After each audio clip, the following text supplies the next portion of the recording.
Hey, Adrienne, sorry for the slight delay. Thanks for your That's patience. no problem. Nick, can you give me and Julia Tassava, as soon as she gets in here, the capacity to show slides? Yeah, I just made you a host, or I tried to. Okay, let me see if I can. Yep, now I can. Okay. Okay. I'll wait for Julie, although you should be able to make Julie a host too. I think, Who am I looking for? Julie? whoops. Okay, so mine is working. So do you want me to help you? No, Let what's her name again? Remind me. um I've got it now. I'm just letting in the people from the workshop who need to be in. Okay. Hello, team. Hello, Adrienne. Hello. Hello, how are you? I am good. Good. Welcome, everyone. Folks are being admitted as we speak.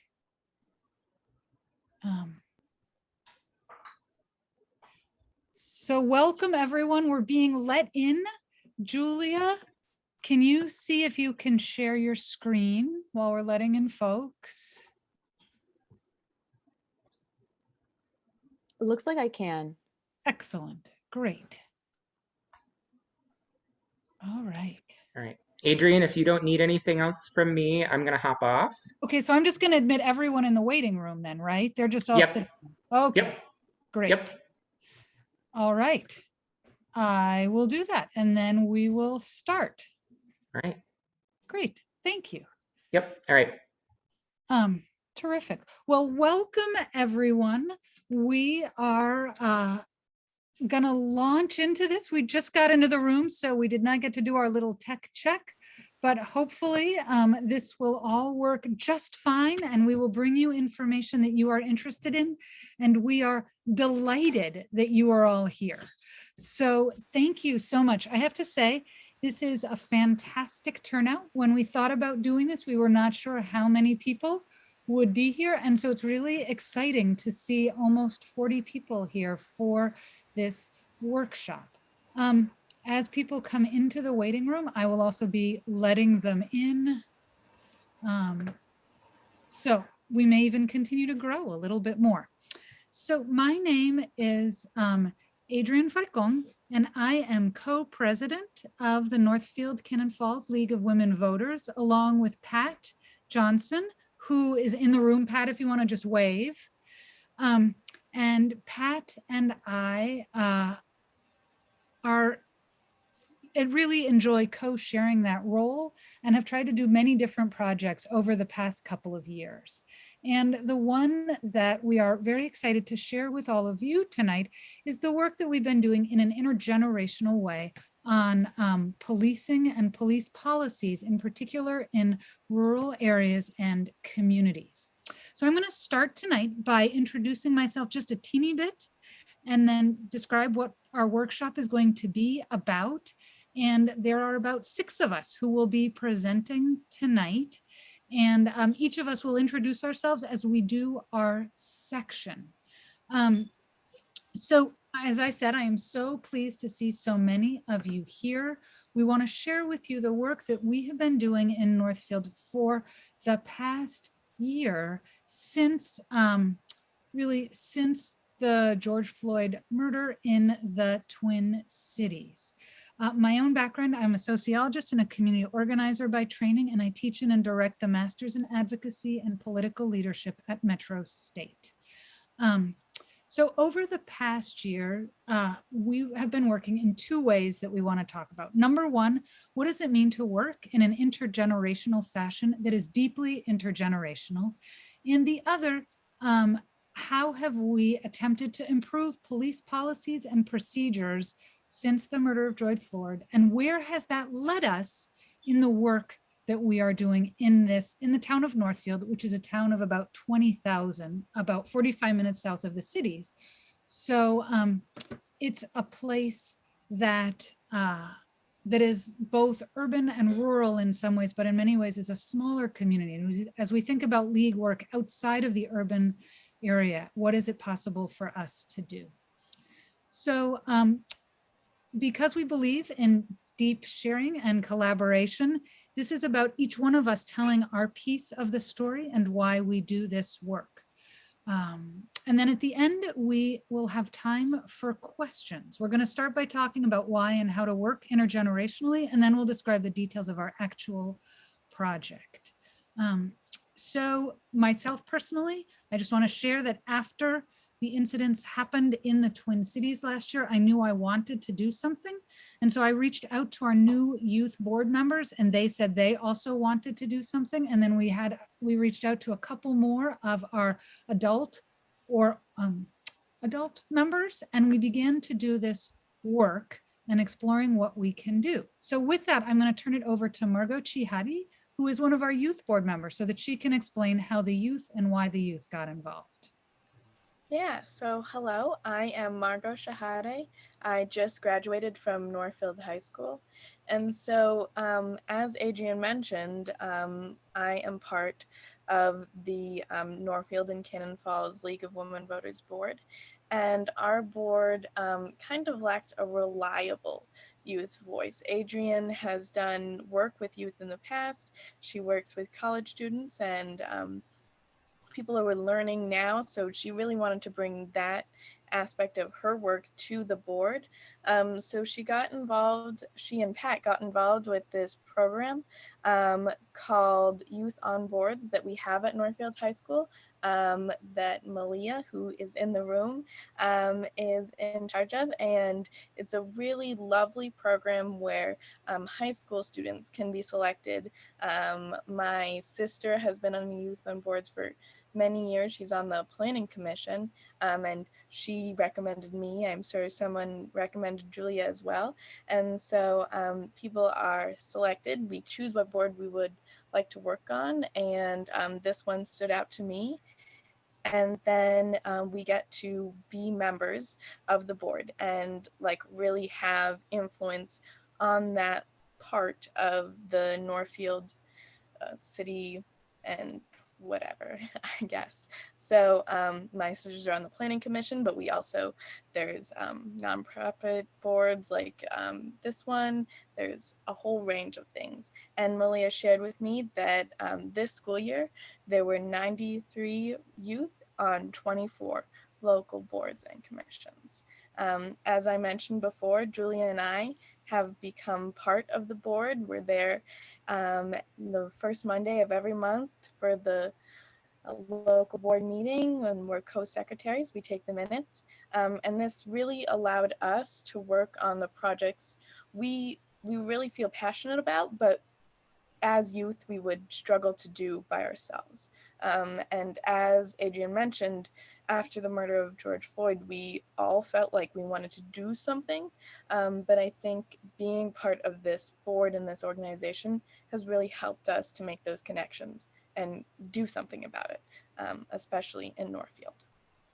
So yeah, that is a little bit about the youth on boards. And now we're going to all share a little bit, just like I did, about why we think this works and what we've gotten out of the experience of working generationally.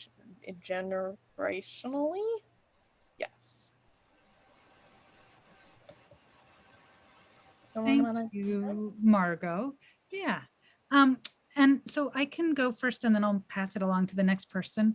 We, in order to build community amongst us, it's one thing to bring young people on boards, as Margot said, but the other is also really to create an environment that is welcoming for the young people and that honestly, we all begin to benefit from.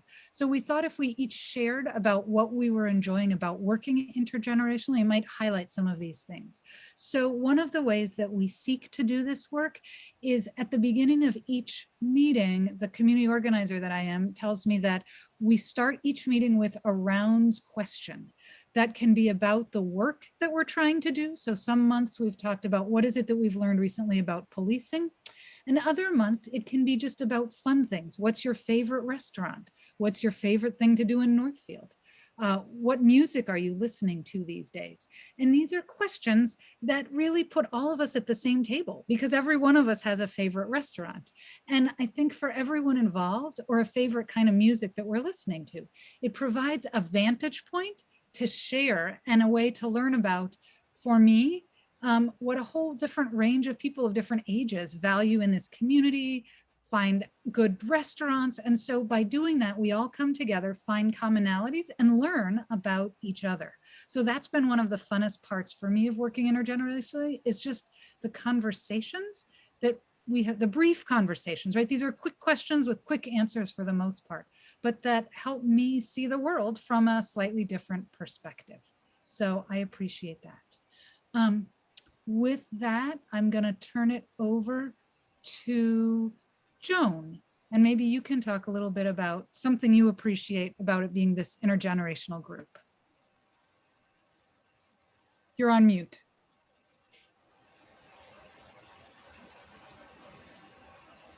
Thanks. Sorry. I just joined the group when they were well into the police study, and it was interesting to me because I always wanted younger people to be part of the League of Women Voters, and we had trouble getting people involved in other leagues that I've been a part of. And I think that this was a really successful effort. And part of the reason I think was because it was more than just one person. It was a group of young people who were interested. And so they didn't feel like, they were carrying the load for all of youth.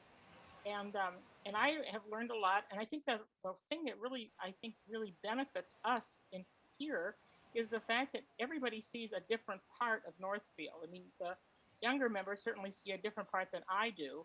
And we need to see everybody. We need to have everybody's voice at the table to really do a good job as a league. And so I've grown to really like these people, not just as youth.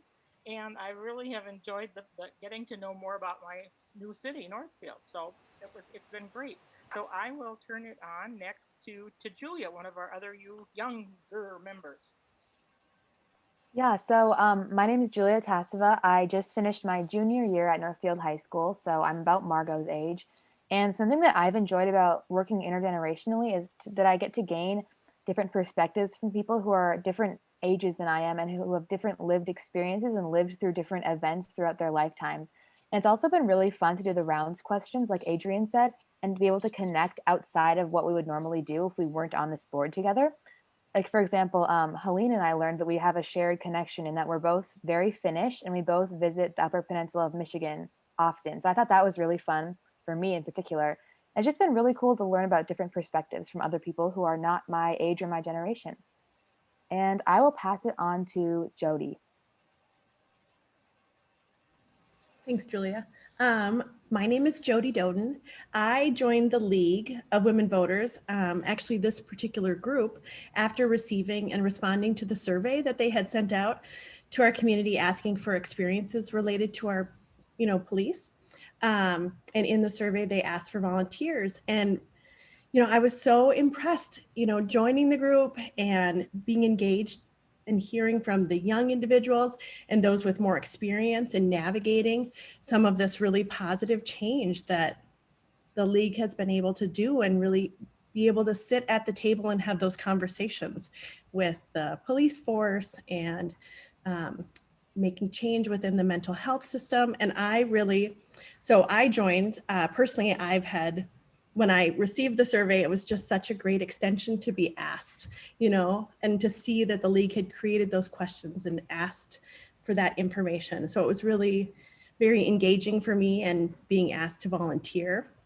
I had many positive experiences with the police, and felt really moved for the piece of the conversation related to mental health and policing, and really saw such an opportunity for change. And so coming to this group and working intergenerationally, I also have 2 daughters that are a little bit younger, 3 years younger than Julia and Margot, and was so inspired by the engagement and how much value and insight, and also the college students were able to bring to the group. And so I've been inspired and so glad to be a part of this group. So I had just joined in the last new. I joined the group probably in the last week, but joined the volunteer group working on this policing issue after receiving the survey, and have just really been inspired by everyone's insight and having that opportunity to connect and hopefully make some change in a system that really has a lot of opportunity to improve.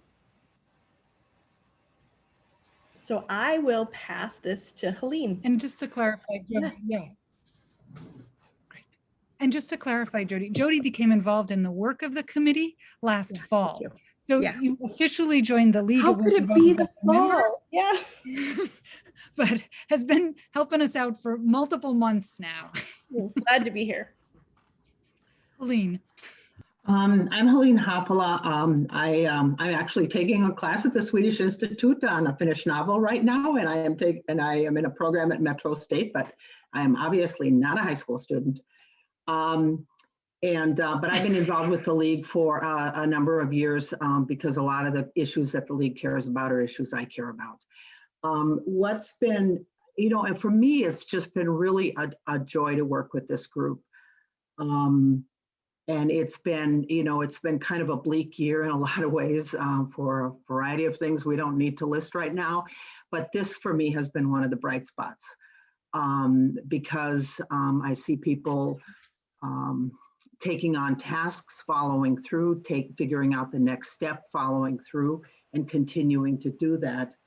And I think, one of the things that's been really cool for me to watch is that I think this whole thing really has been kind of youth-led, that it was the age-wise younger folks in the beginning that kind of said, hey, we see the stuff going on in the big cities, but what's happening with the police in Northfield?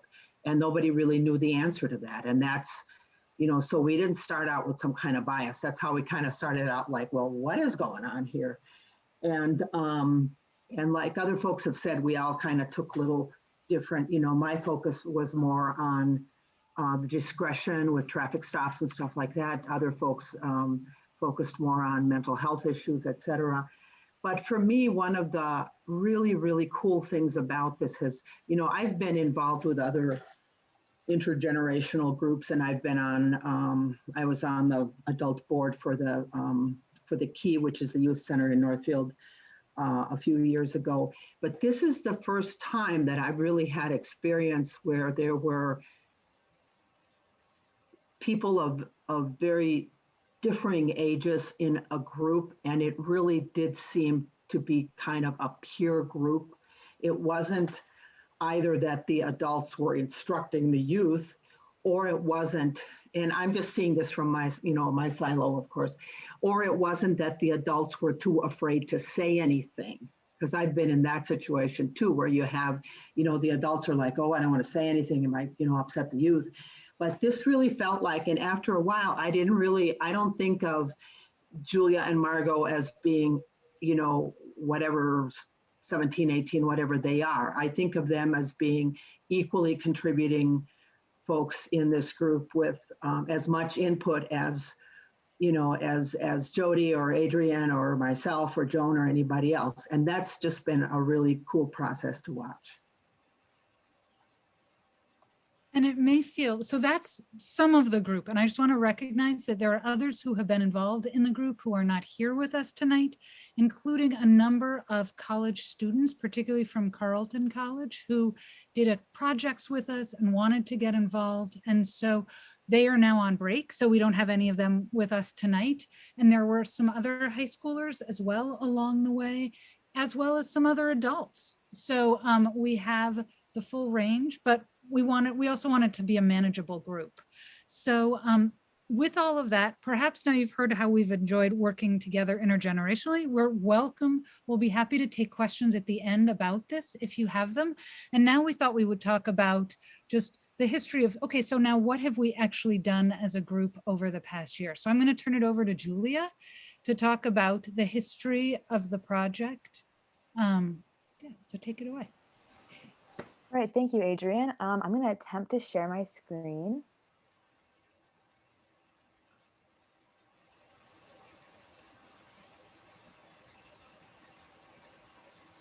Is that working? Okay, I'm getting some nods. I'm going to assume that's working. No. Okay, so I just have this PowerPoint slide pulled up. It's just a few of the things we've done so far, and I'll also go into a bit more detail. But as Adrienne said, this group formed in May 2020 after the murder of George Floyd to learn more about how policing works in our community. And like Adrienne said as well, we've been composed of members of the League of Women Voters, various youth from the Youth on Board program and other programs, college students, and other various community members. We began our work by investigating local rural police departments to uncover some policies to hopefully discover a little bit more about what was going on at that level. But finding little, we decided to zero in more on the Northfield department. We were able to obtain a copy of the now old police policy manual last summer, and then we conducted a survey in the fall to learn more about the community's experience with policing. Some of the experiences that we learned about were great, and some of them were less so. I'm going to share some examples of what people said, positive and negative, for that survey. And that we got over 200 responses on that survey, and we sent out another one in Spanish as well. So that was really helpful to our research. Here are some of the positives that we received. And then here are some of the negatives. And the survey was completely anonymous, by the way. And then we were able to use this information to conduct research into alternative policing models. Like we researched different ones about connecting with immigrant communities and mental health, for example. And we've met with the Northfield Police Chief several times, presented our survey findings and research on alternative models at a city council meeting, and met with the district superintendent in regards to the school police officer that's at the high school in Northfield. And currently we are doing some work on mental health and policing. We have met with different mental health specialists to determine what resources are available and how best to help people get what they need, whether that be through policing and 911 or completely separate. And we are also reviewing the updated police policy manuals that were recently published in May. Those were reviewed and updated by a city task force this past year and were recently published and completely updated. And so we have been looking into that as well as the mental health stuff now. And I believe we're sending out a survey to different mental health professionals in Northfield as our next step to learn more about what they know as to what resources are available to people in Northfield and the greater county that we live in. So yeah, that's a history of our project.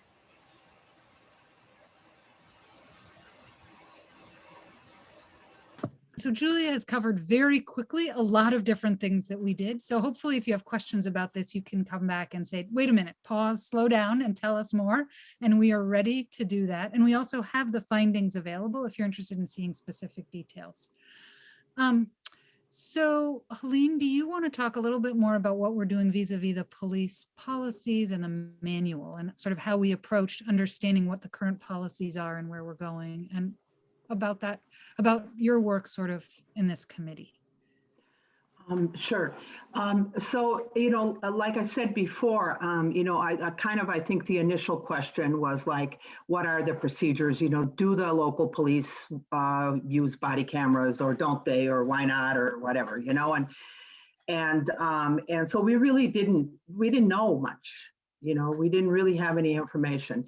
So we started out last fall with trying to get a copy of the then current policy manual, and for whatever reason found that to be a little more arduous project than we had thought. And my guess is that legally we could have pushed a little harder, but we also wanted to try to establish relationship with the folks that we were dealing with and in the police department. So we eventually did get, for a cost of $85, we did get a copy of the then current procedures. Most of those procedures did not really have much to do with what we were looking at, but there was a handful of them that did. So we split up the 300-page manual into smaller chunks, and we all kind of took a piece of it and looked at it. And what was happening at the time also was that, just sort of coincidentally, for the first time, as far as anyone on this committee could remember, there was going to be some outside the police department input into updating some of these procedures. So there was a committee that was appointed by the mayor, And this group, especially the younger folks on this group, fought really hard to try to get some youth representation on there. And eventually, there was a college student that was appointed. That wasn't really our first choice because we wanted somebody that not only was currently living here, but had more, was like a permanent, had like grown up here and maybe was a college student now or something, or was a high school student. But it was better than, it was better than not having any use on the thing. So we got those procedures. We had a meeting with the chief about some of the issues that we found in there. Discretion being a really big one for me, especially. The police have a lot of discretion in, that I get pulled over for a busted taillight, I get a warning. Somebody that looks very different than me, do they also get a warning, or do they get treated differently? And we kind of paralleled that official committee that the city had, which was a fairly closed group. Their meetings were not open to the public, but we had a couple of friendly people in that meeting that would kind of tell us updates on what they were doing. So we sort of paralleled that group, did our survey, and then waited for the new procedures to come out. And as Julia said, those procedures just were released at like a month ago, or actually less than a month ago. They were just released in May. And so now we are starting to kind of review what are the changes, what are the changes, and are those changes the changes that we were looking for, or are those other changes? Also in the midst of all this, the Northfield City Council did approve funding for the police to get body cameras, which they will have at some point in the future. We're not quite sure exactly when. But so, there has been movement in terms of that. And so that's kind of where we're at now, is we're gonna compare what the changes were. Then we're gonna meet again with, or this is our plan, meet again with the chief, who has said he's willing to meet with us and talk about some of those changes, and talk, maybe my guess would be, about some other changes that we don't see that we'd like to see. So I think that, kind of the benefit for all of us on this has partly been the specific data that we've collected, but it's also been kind of learning the process about how to make this happen. And I'll just end with this. I mean, the one thing that we have found is that getting any kind of data on smaller police departments is totally impossible. There just is nothing kept. There is no data kept. The bigger places, the bigger cities have either been court mandated, or they have, I think, had enough citizen push to get them to start at times collecting some information. But the smaller municipalities like Northfield, there just is, certainly there's arrest records, but most of the interactions with the police are not arrests. They're not felony arrests, or they're hauling somebody off to jail. There's somebody getting ticketed or not getting ticketed. And those have, especially for me, have been, the real, interest in trying to determine whether there's discrepancies there or not. So, and we'll be open for questions when we're done. Terrific. Thank you, Helene. And then along the way, as we were doing this work on police, we became increasingly aware some of the policy alternatives that we looked at, and just due to some of the answers that we got, that mental health crises in the community were a real issue, and how were those being handled. And so we sort of have approached this all along as though we are a group that is seeking information, seeking to build connections amongst the right people, and realize that we needed to learn more about mental health crises. So Jody, do you want to share a little bit more about that with? Sure, I'd be glad to. So I can share a little bit about my background too. It is in consulting and navigating complex systems. And I found, in navigating the mental health system, that a lot of information was not readily available. We started working with gathering speakers to come in and talk and share information about the work that they were doing.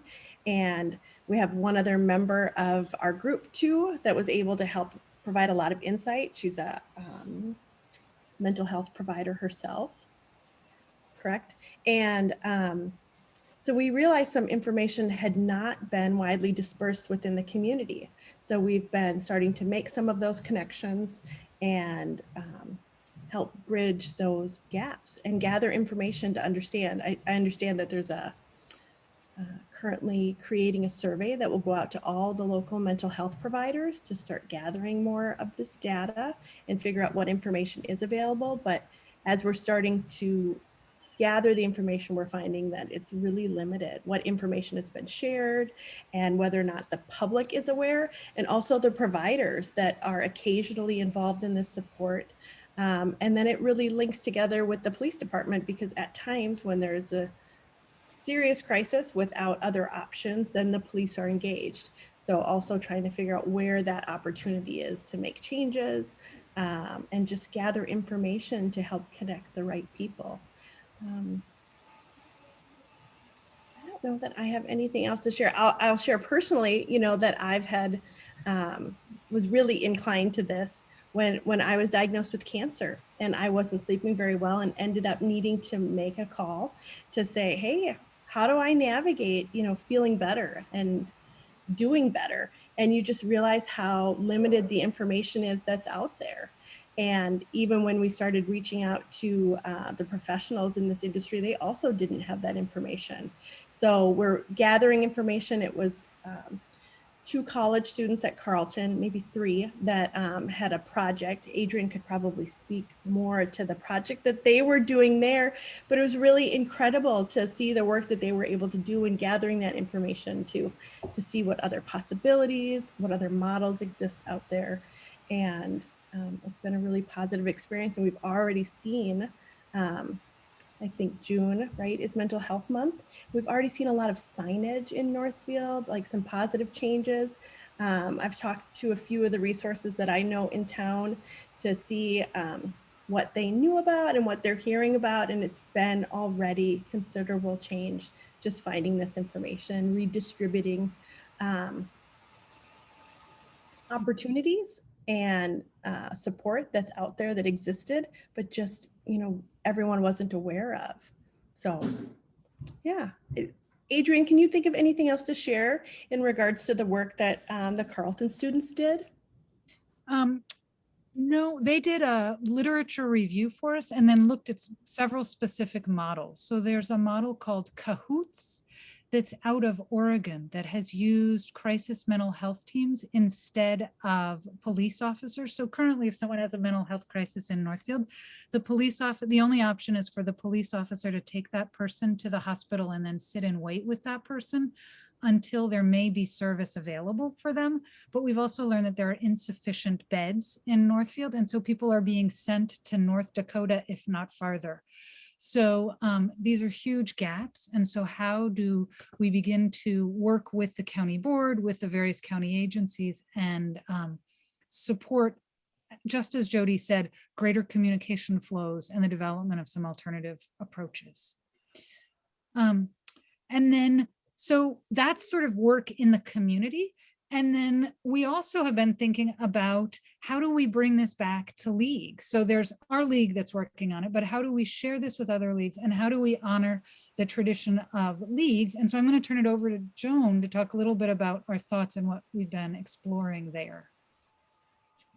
When we first started this, we can you speak up a little bit, Joan? Sorry. Sure. We knew what we wanted to do, and I think, but we probably weren't as oriented toward league processes. We were toward making a change, making a difference. But we actually, now as we're working our way through, I have checked with some other local leagues, and I noticed that Roseville Area League did a very similar study, and some of the things that they put in their positions and their position statements are similar to the things that we have discovered as we've done our work here in Northfield. So I think being good leaguers, we're not going to reinvent the wheel, but we may be adapting some of the positions that they took. in Roseville area. But I think that we're well on the way, and I'm excited to see the good work that we've done, because it's been very league-like in that we've done a lot of research. We haven't jumped to conclusions.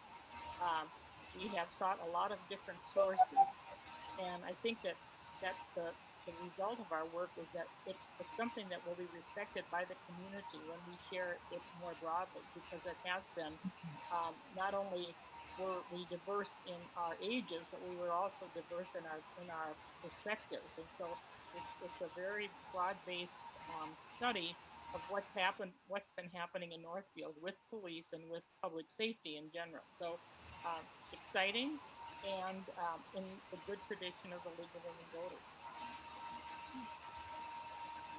Thank you. And Joan has all kinds of league experience beyond Northfield. And so we keep turning to her as our expert on how to draft positions. And so we're working on how we can do that within Northfield. And then we're hoping to look for concurrence from other leagues, or to see if there can be a state adoption. Because when we started this work, we found that we really couldn't find positions in the league that addressed this kind of work directly. So that's sort of another future outgrowth, and we'll keep turning to Joan to say, okay, how do we do this? So yeah, so with that, we have about a little less than 20 minutes left, but we really want to turn it back to you to have you ask the questions that our work has raised about how we work, about what we're working on. You can either raise a hand or you can write something in the chat. We have one question that came in the chat already, which is, who initiated the formation of this committee? Was it your league?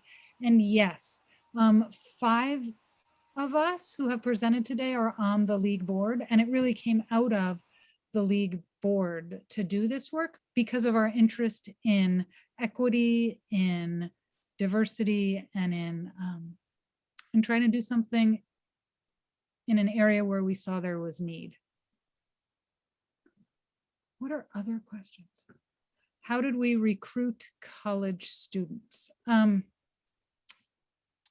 answer this one, but then I'm going to hand it over to others to answer, if that's okay, unless someone else wants to take this one. Okay. We are very, very fortunate in Northfield in that we have both Carleton and St. Olaf here. The thing that's happening in higher ed more and more is that college students want to do projects in communities. And so in order to do this, one of our real takeaways is encouraging other leagues to go find the community colleges, the state colleges, the universities that are in or near you. And even if you don't have any, reach out to one of us and we'll find one, because there's this incredible interest in doing community projects. And so then you figure out how to do it. So in our case, our project was in collaboration with the Community Engagement Center at Carleton in part, and also there was a public health class. And so the students were already learning about public health, and they had what's called an academic civic engagement project. And so 2 of them spent 2 terms working with us, first doing survey distribution and all kinds of things related to that. And then they did their own research paper and project and provided us with a PowerPoint analyzing different models, issues to look at. They had met folks from the CDC, and so we're able to bring that knowledge back to us about how to approach it. So we gained a ton. Great. So that's sort of how we do it. And we'd be happy to talk with you about how to do that kind of work more too. Thank you, Anne, for your positive comments. So I'm going to hand this next question from Mary over to the committee. Did you or the community have any influence on the new police manual? Who would like to? I can take that. I would, we don't directly know the answer to that, but the fact that we have met with the chief several times during the process, that we've expressed questions and concerns and comments and positives and whatever, and that the chief did come to the, when we did the survey, our survey, we did a public forum on Zoom with the results of that, and the chief did attend that.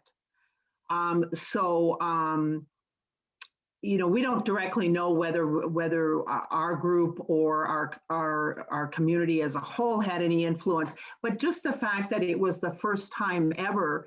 I mean, generally when they've reviewed police procedures in Northfield, I guess in the past, is that the police have reviewed their own possible changes, which is a very internal sort of process. So this was the first time that they opened it up. They had a committee, the official committee appointed by the mayor and the city council, which had a couple of city council people on there, and had a college student, and had some city, some adult city leaders that work with youth. There were some teachers, some principals, some, somebody from the youth center, that kind of stuff. So we, my takeaway personally from that would be that we did have some, we did have some input. We don't know how direct that was. And I think actually that kind of bleeds into the following question. I think when we first met with the chief, I mean, he's basically, and this is not meant as any kind of a moral good or bad, but the chief, like in most situations, like he's a department head, he's kind of a PR guy. He's there to run his department. And I think he was surprised that the first time he met with us, he just kind of thought he was going to kind of do his little, his little talk about, how great the police are doing. And we were all going to go, oh, that's terrific. And I think he was a little surprised when a lot of, especially our younger members, really kind of pushed with some hard questions. And he, answered some of those directly, and I think maybe other ones not so directly. But he has been willing to keep coming back and talking with us. So that we have seen that as a really good sign. And we did not ever, I mean, the league doesn't, we're not taking a position that the cops are good or the cops are bad or the cops are whatever. We're just trying to find out what is going on in our community and how does that impact people that live in our community in their relations with the police. I do think that at the very beginning we did put him on the defensive, but I think by continuing to talk with him and making it clear what our position was, we were able to build a positive relationship nonetheless. Mm-hmm. Mm-hmm. And I want to echo what Margot said and just say, at the beginning, indeed, there were tensions, but in fact, he reached out to us and asked us to please come to the city council and provide support for the body camera motion when it came before the city council. So there was a way in which he has now begun to see us as an ally in efforts that he is trying to accomplish as a police chief. And I agree, Margot, with your analysis. We have a couple more questions in the chat, but I'm going to go first to Arnie, and then we'll come back to the survey, and then Julia, maybe you can help with that one. So Arnie, what is your question? And yeah, you'll need to unmute yourself. Thanks for the reminder. It's just a privilege to be here, and I've been a member of the Edina League for about 5 years, and I was asked to join their leadership team this year for the chair of the nominating committee. One of my profound beliefs is that women are going to lead this country out of the morass we're in right now. And getting younger women involved in these leadership roles and participation roles is just outstanding. I like that.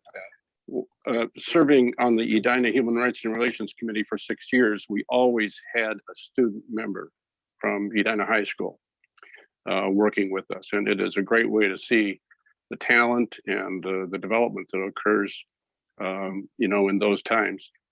And one other observation, I'm just sharing a little information here and I don't really have a question, but one other observation is a good friend of mine is Don Samuels. He's a resident of North Minneapolis and a real leader there. And he and his nonprofit organization created an organization called Lights Out. If you're not familiar with that, be sure your police chief gets familiar with it, because cities that join that, and they're doing it all over the United States now, it's caught fire. They'll stop somebody for that broken taillight, and when they see that the person is not under the influence or something else, they get a coupon to go to a local participating service station and get that changed without charge. So it's really putting the police in a whole different relationship to people that were those pretext kinds of stops in the past. And I think that would be something to look into. If Northfield's not doing that, I would encourage them to take that on. And so powerful women, that's our future. No pressure. Thank you. And Amy Cockett, I recognize that name. I worked at Mayo Clinic for 32 years. It seems to me Amy is from the Rochester area. Great. Oh, well, thank you. That is a terrific idea, and we will definitely look into that. Thanks for your kind words. Oh, The you're on next mute, Adrienne. question in the chat. Yeah, the next question is, well, we have two. So one is, were you able to avoid putting the police department on the defensive, which I feel like Margot and Helene have sort of answered. If anyone wants to say more about that, who received the survey and how was it distributed? And I don't know, Julia, do you want to take that on? You and Margot in so many ways took the lead on analysis, but also on getting it. You took the lead on getting it out. So talk to us about what you did to us in that meeting. Yeah, I can talk a little bit about this. So the survey went mainly out to high school and college students in Northfield, which was good as it provided a very thorough perspective on what those people's opinions and experiences were. We kind of missed out on the middle age group, parents who have children in Northfield, but we're working on learning more about that too. But so basically we got, Malia Fallon was kind enough to send out our survey to all of the youth who are on the Youth on Boards program. So that went out to all of them, which is 90-ish high school students. So we got many, many responses from them. We also were able to send it out through our connections with Carleton to different Carleton students and faculty. And we got a ton of Carleton student responses. So that was really interesting to hear about, as a lot of those kids have a different perspective, having not lived in Northfield their whole lives. And I believe it also went out to some kids at St. Olaf as well. Not quite as many. Carleton was more prevalent, but we also got some St. Olaf students and faculty as well. I think we also got it to a number of student groups on both colleges. I think the Carleton Black Student Union was able to distribute it, or at least fill it out. So yeah. Mm-hmm. And what Julia is not saying, this is one of those beautiful examples where we learn from each other. During the meeting, she said, okay, which organizations in town should get this? And created, while we were all meeting, a spreadsheet with the organizations in town. And then her next question was, and who's going to send to which one? And so then while we were meeting, she filled in who was going to send out the email requesting it. And then it went on from there. And then we drafted an email, and each person had taken on sending it out to 3 or 4 organizations like Rotary, like the colleges, as you said. And then so then we had this tool to use to double check. So it was primarily word of mouth, but it was structured in its effort by Julia's spreadsheet that we just kept going back to. And one of the other things that I would just share that to me is a takeaway, going back to that whole police officers defensive, after we shared the results in our community meeting, 2 of the slides that we found really powerful.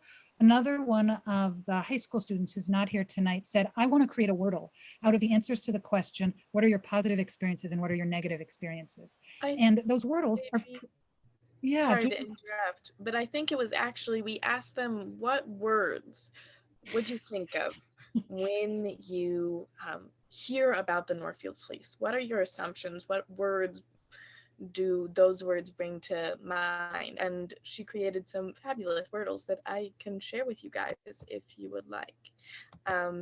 And as Adrienne was about to tell you, sorry, Adrienne. You go, take it away.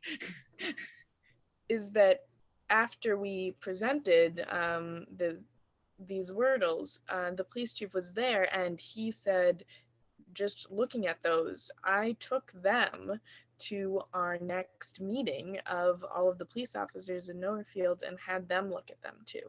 And I think that was one of those moments where we were like, oh yes, we are really having an impact on this issue.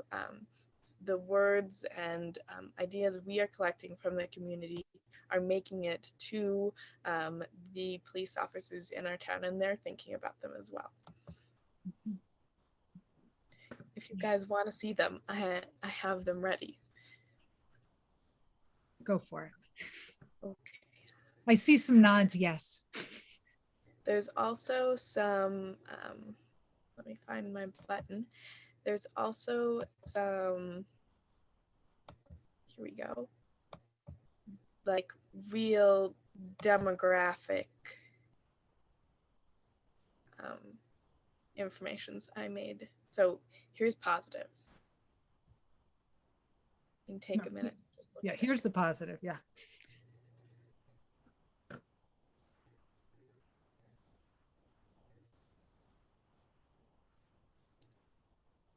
And then negative.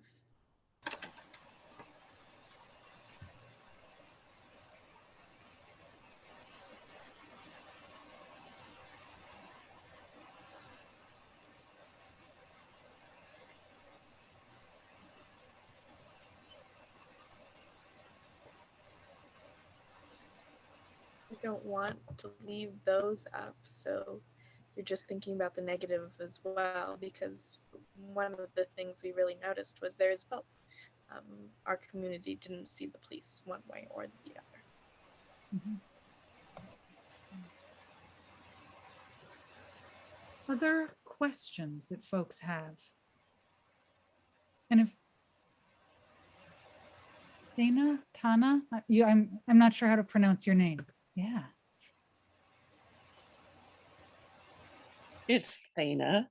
Okay. I'm in the Dakota County League, but I had a question as to if you'd run across anything having to do with mental health reactions during a police stop. There's there's mental health calls, but a traffic stop where you have somebody with a mental health issue react unusually. And I do have kind of, so one of my best friend's son was killed in this situation, and they had even notified the police ahead of time that their son was nonviolent but would act weird if stopped. And he was stopped for going too slow. He was going too slow because there was a cop following him. And beaten and shot while still seat belted into his car. And wondering if you'd seen anything about that in the policies. My friend has gone on to do a lot of advocacy in her community, including a substantial settlement. And then part of the settlement was to redo their policies. So I didn't know if sharing those policies could help you, or if you could help me spread the word in Dakota County. That's kind of where I'm coming from.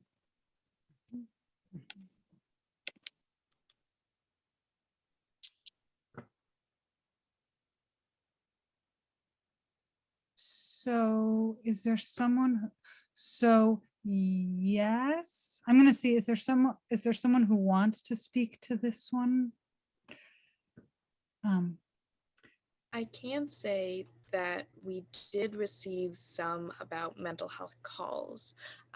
Some people had positive experiences, and some people had rather negative experiences in that situation with the mental health call.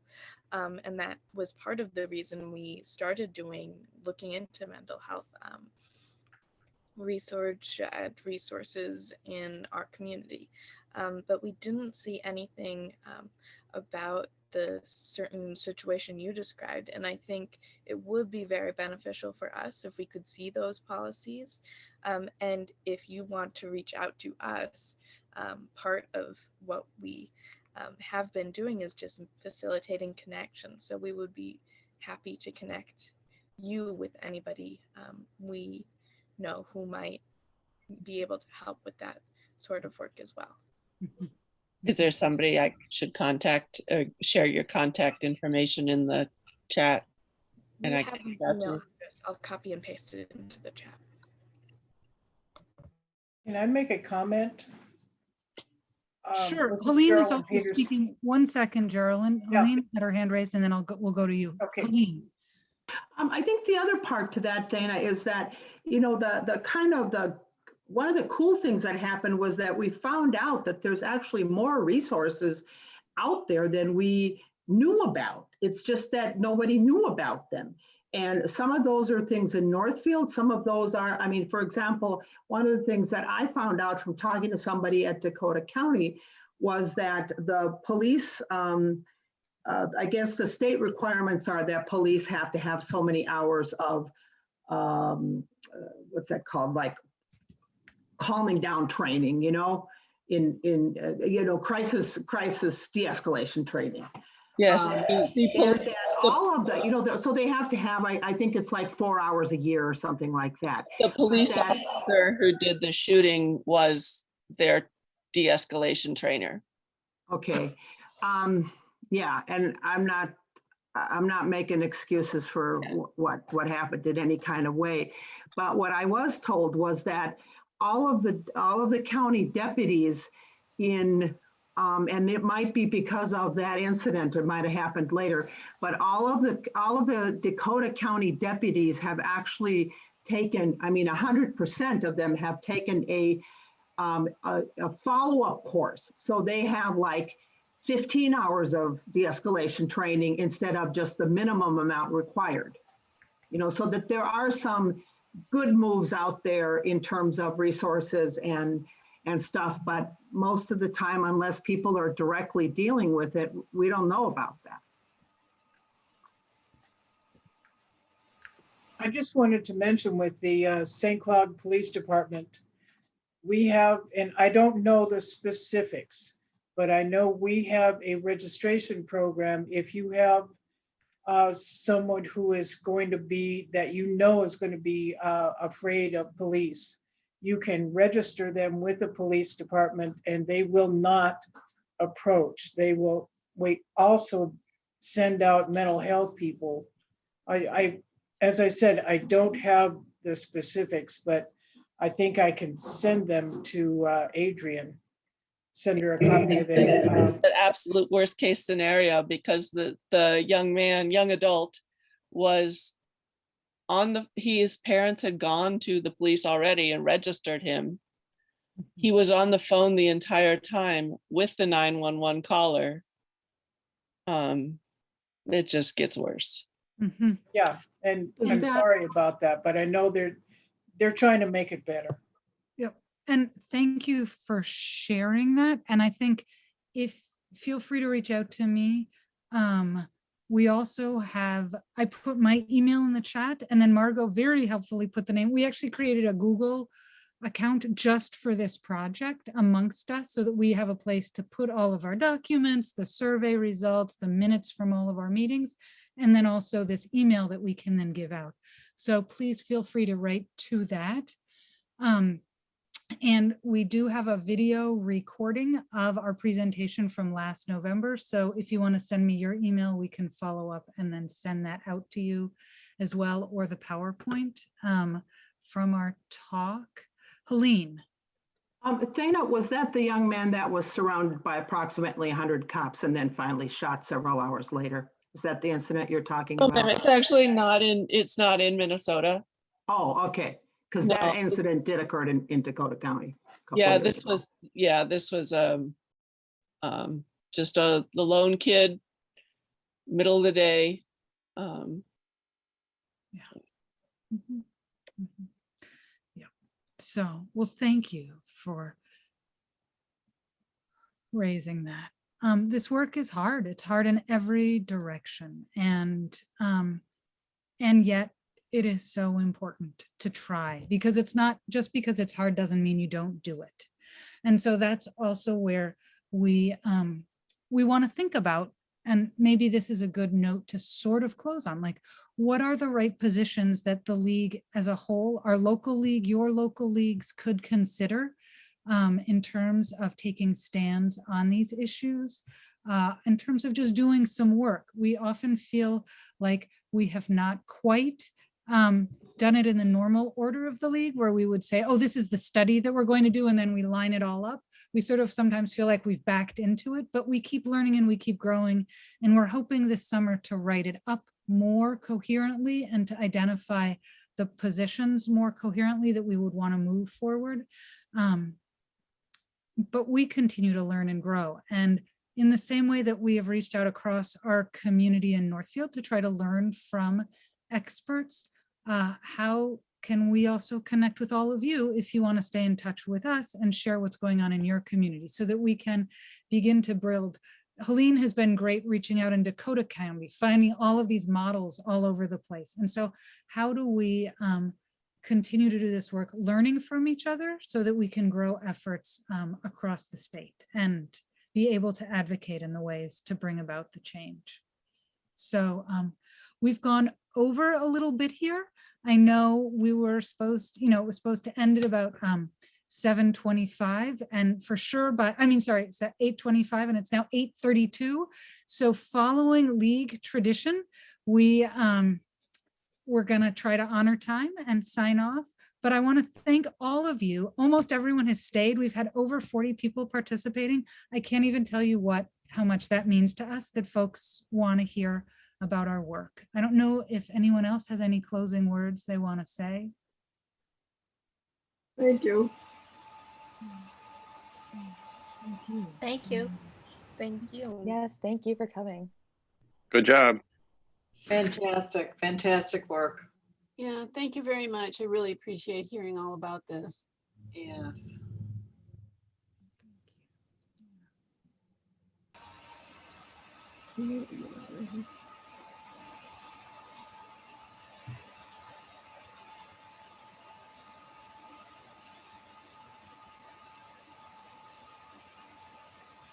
And thank you, Malia. Oh.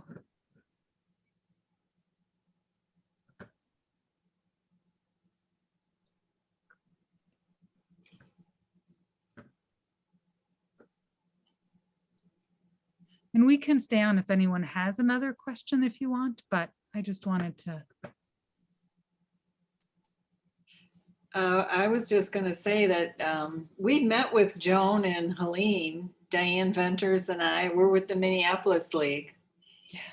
And one of the interviews, we've done a lot of work and looking at policing in Minneapolis. But one of the interviews we did was with Matt Bostrom. And he is a friend of the St. Cloud police chief. And he's done some academic work on studying communities and the hiring of policemen. And he's really worth knowing about. But also we just put up a study of reimagining public safety in the Minneapolis League. And it's a website that's full of information.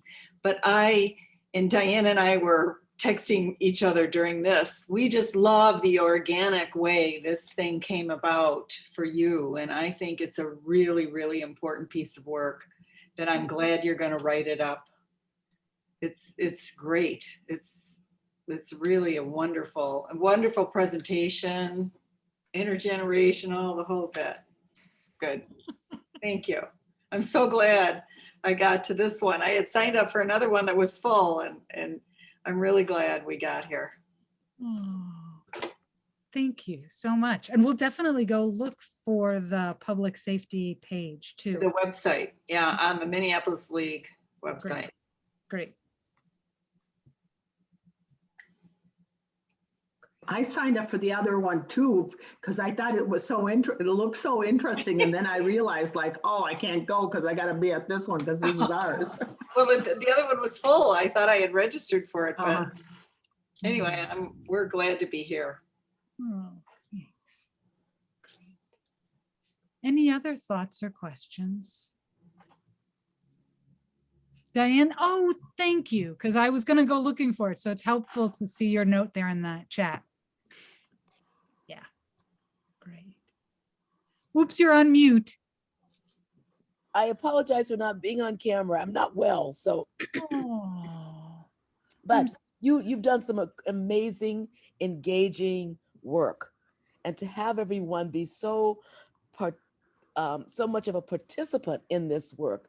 The younger people, all ages. I mean, it's great. It's just great. And it's actionable. I think it's just so wonderful that you haven't completed your study, but you're not waiting. You're taking action now. And that is just amazing. I loved it. I just loved it. Thank you. That's Yes, really thank nice you. to hear. The whole discussion about how interacting with the police department, and at first they were defensive, all of those things are so important, but you kept engaging and you made it work. And that's just really impressive. Yay for all of you.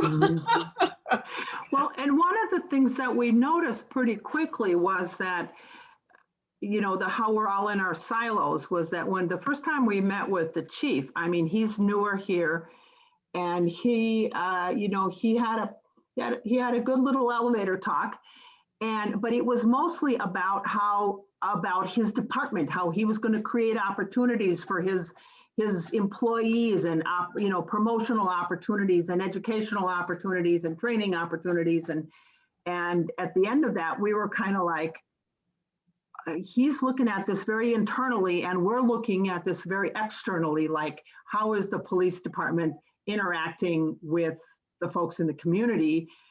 Not, is somebody have a chance to become a sergeant? I mean, that's great if they do, but that it was just a different focus, and then I think as we met with him again, it was, we were able to be a little bit more kind of on the same page about what our concerns were, and that they were not necessarily the things he was focusing on to start with.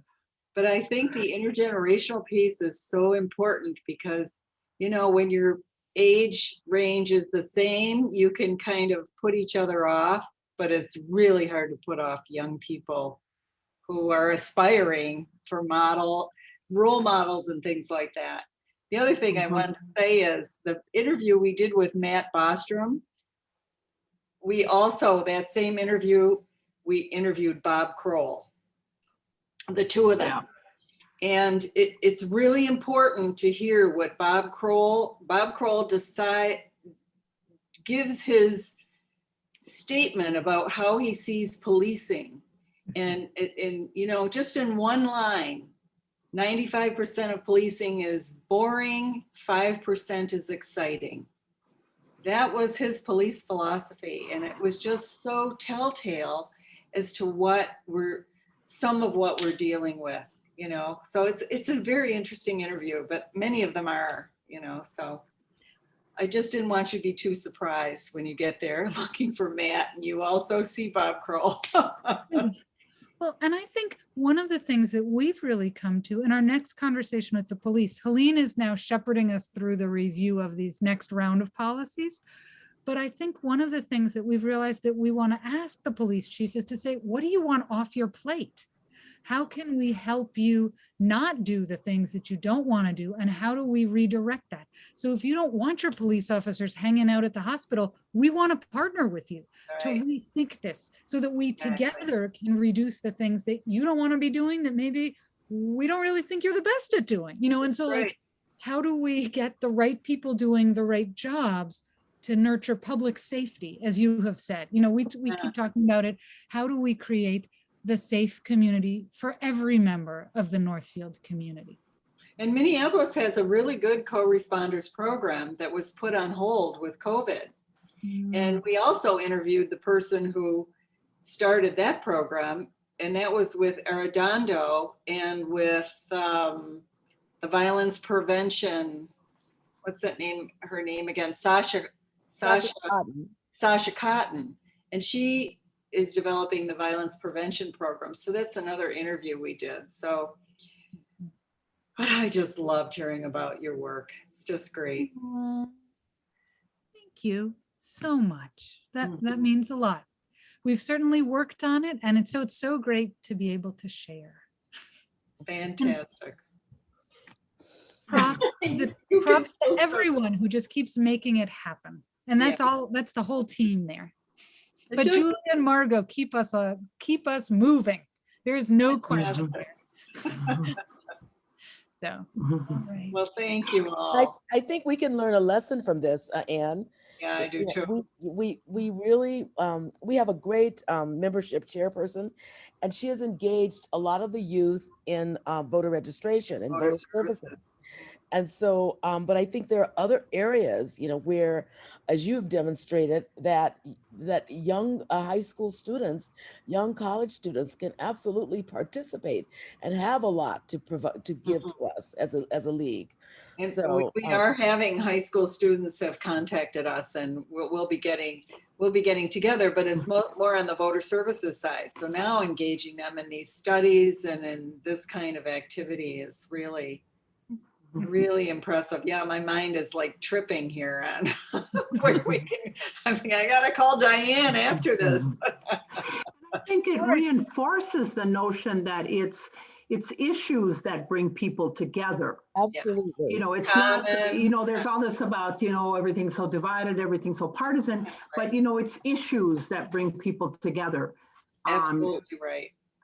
You know, and I think this is just a great example of that. Yes. Well, you'll be hearing more from us, I think. Okay. Thank you. Thank you. I'm gonna say good night. Yeah, I hope you feel better, Diane. Sure, Thank take care. you. Good night. Mary, did you have a question? Okay, just wanted to make sure. Thanks again. Everyone, Bye, thank you. thank you. We'll save the Guys, chat. great job. Great job. Oh, thank you, Pat. Thank you. Yay, team. And that's, by the way, my dad, who's there still, I believe. Oh, okay. I texted you and I said, is this your brother? Okay. I didn't realize it was your dad. Okay. That's my dad who joined in. All right. Good night, Have a Mr. good Falcon. Have a good night, all. Take Bye-bye. care. Bye, thank Good you. night. Bye, everyone. I will share with you the video